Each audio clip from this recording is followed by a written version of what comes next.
everybody. Welcome to the third part of our Thanksgiving series. And today I want to talk to you a little bit about the non-believers and the doubters. First, let's talk about some categories of individuals who I believe in my personal as well as professional journey and PracticePro story have been a non-believer or a doubter. And then we'll discuss a little bit why am I even including this in a Thanksgiving series. So categories, from the most obvious to the least obvious. Number one, the haters. Now, I know you have encountered this type. These are the individuals where directly or indirectly, they show you they're not feeling you or they're not happy for you, and they're not very hard to identify. The second category is what I call the interrogators. These individuals ask you questions, a lot of questions when you announce a new project or a new, maybe you're switching careers or you're thinking about writing a novel. The way they look at you and the way they ask these questions, if you pay attention, it's not just how many questions they ask, but they're all phrased in a negative way. Even if they're kind of packaged with the, oh, I'm really proud of you, this is really great, but their questions ignite doubt. How are you going to make it? Are you sure you can make money from this? What happens if you fail? Do you think you still have your old job back? Do you know how to write? Have you ever written something before or published something before?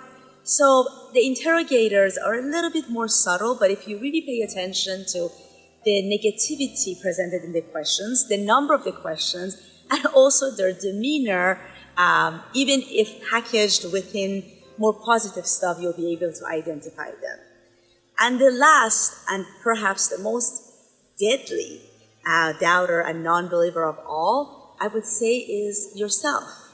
It's the internal thought that comes and says, yeah, but is that a good idea?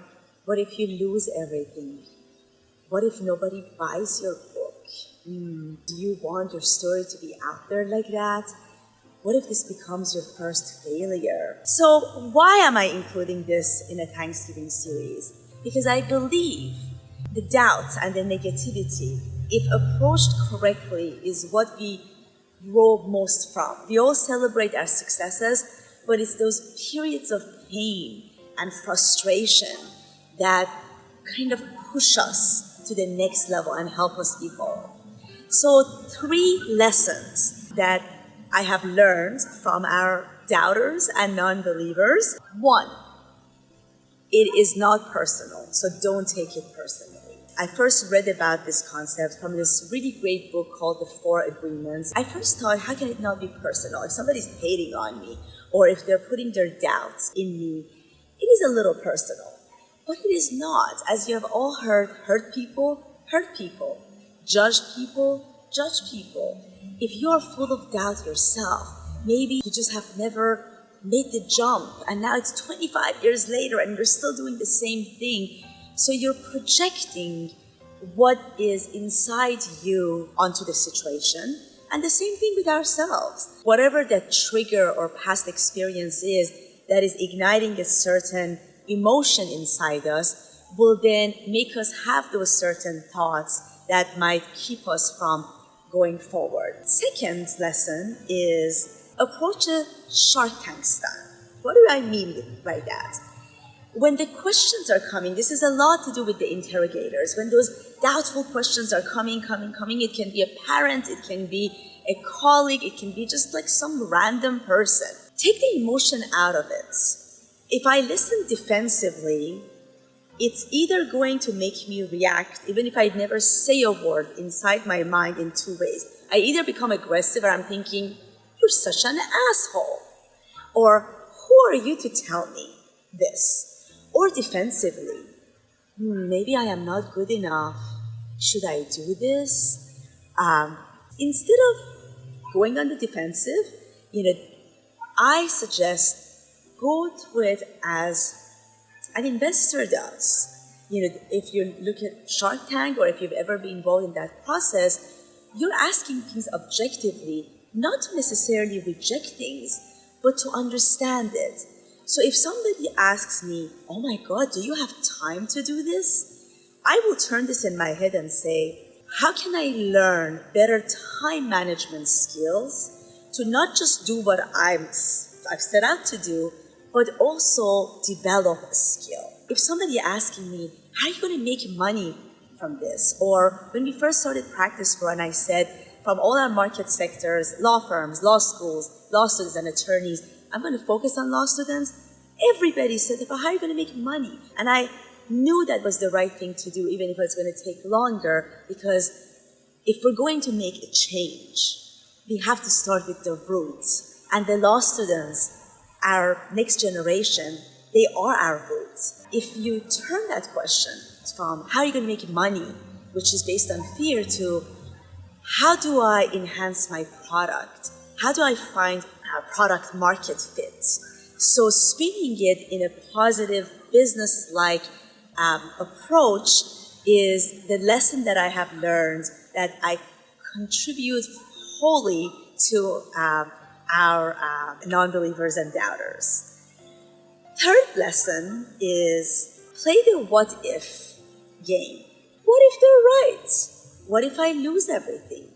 What if this is a bust? What if I write a book and publish it and nobody wants to read it? But is it really about the destination? After you've achieved your goal, graduating, getting that job, how long have you really been happy?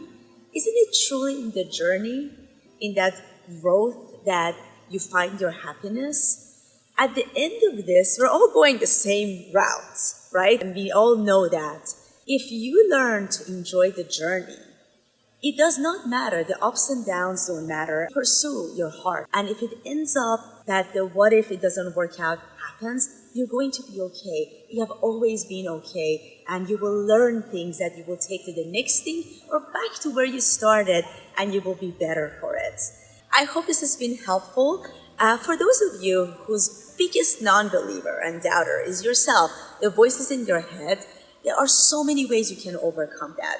I will link below my calendar. If you are anybody at any journey in your career, whether you're really junior and you're thinking of college majors and going to law school, or very senior, you have been doing the same thing for 30 years, and if you think this was helpful and you want to chat a little bit about how to pivot those voices, those non-believers in your head, to making them more powerful and getting the skills and the confidence you need for the next step, I'll be happy to help. Until we meet again, stay well and join me next week for the next part of the Thanksgiving series. And if you haven't already, do me a favor, please hit the subscribe button and turn on the notifications so you will see when we have a new video.